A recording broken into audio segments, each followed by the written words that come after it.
This is not okay. This needs to stop now.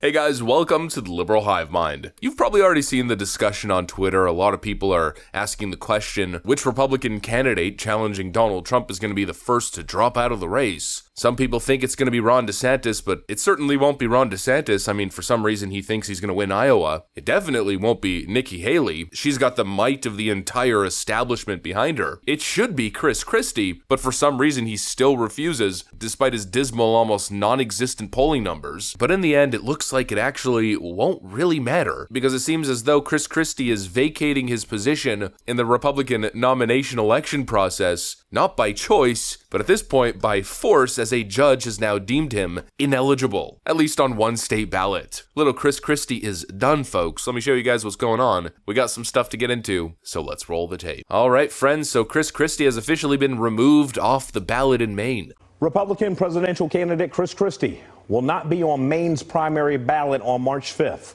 A Maine Superior Court judge has rejected the former New Jersey governor's appeal. Christie did not meet the December 1st deadline to submit the required 2,000 signatures from registered Maine voters. Maine's Secretary of State said earlier this month that Christie did not file enough certified signatures to make the ballot.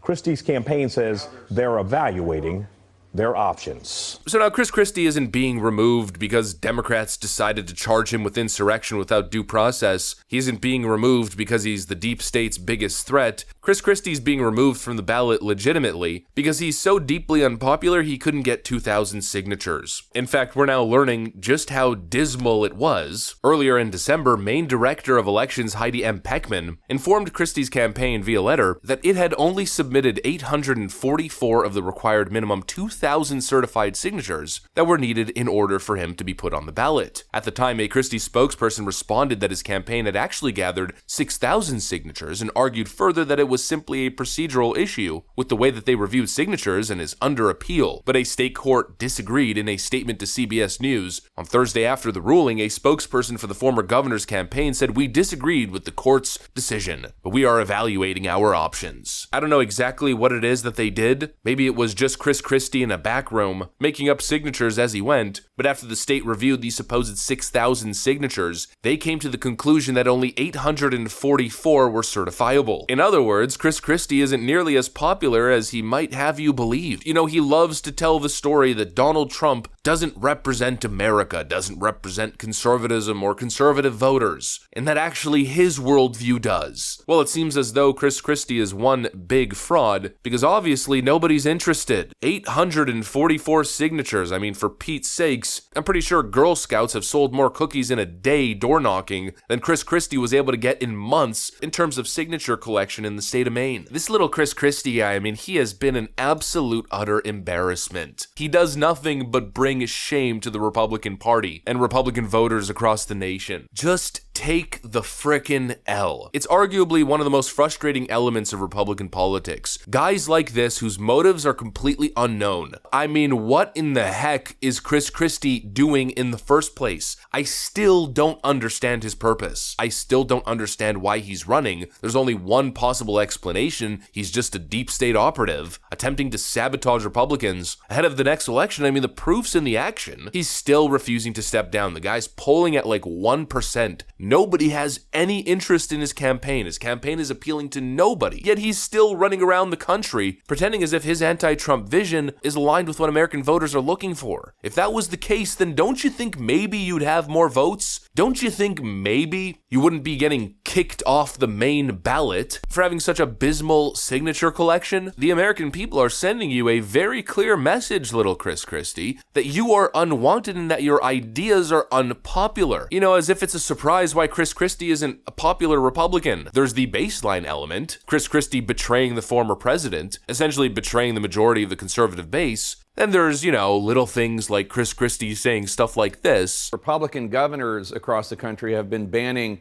hormone therapy and puberty blockers for transgender people under 18 years old, though they're banning those procedures only as trans health procedures. They can still do them for other purposes, puberty blockers, etc. As governor of New Jersey, you signed into law some legal protections for trans people, including students. What do you make of your fellow Republican governors and candidates going in the opposite direction? Jake, what I believe we should be focused on most importantly in these issues is making sure there is parental involvement at every step along the way. I don't think that the government should ever be stepping into the place of the parents in helping to move their children through a process where those children are confused or concerned about their gender. And I just would say that parents are the people who are best positioned to make these judgments. And so what I'd like to make sure each state does is require that parents be involved in these decisions. You know, we were talking about students. I assume you mean people under the age of 18, Jake. And the fact is that folks who are under the age of 18 should have parental support and guidance and love as they make all of the key decisions of their life.